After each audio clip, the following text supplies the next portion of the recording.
Electric चारचाकी वाहनांचा ताबा सुटून 5 वाहनांना धडक, 3 जण जखमी, इतर 5 वाहनांचे मोठ्या प्रमाणात नुकसान. सांगली मिरज रोडवरील घटना.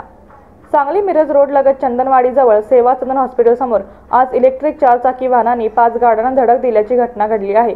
इलेक्ट्रिक चारचाकी वाहन हे सांगलीहून मिरजच्या दिशेने भरधाव वेगाने येत होते. सेवा सदन हॉस्पिटल समोर चंदनवाडी येथे आल्यानंतर चारचाकी वाहनधारकाचा ताबा सुटल्याने 5 वाहनांना धडक दिली असून या धडकेत 5 वाहनांचे मोठ्या प्रमाणात नुकसान झाले आहे.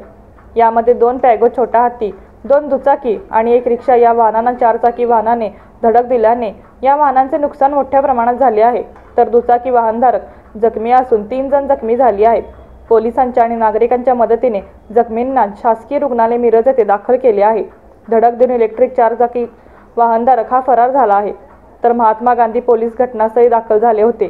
घटनास्थळावर मोठ्या प्रमाणात बघायची गर्दी झाली होती. तर काही काळ मोठ्या प्रमाणात वाहनांची गर्दी झालेली होती.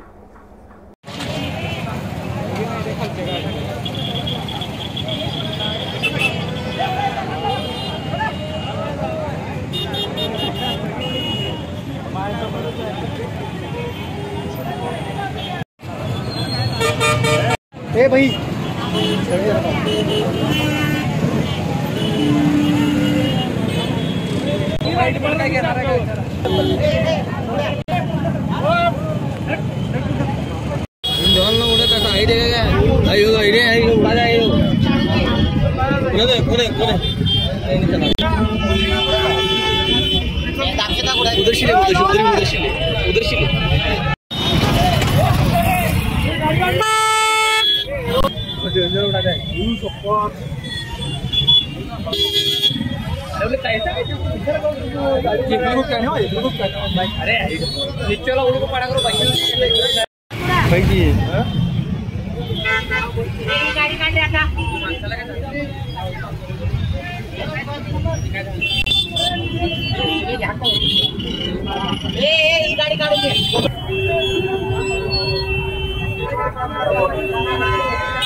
गाड़ी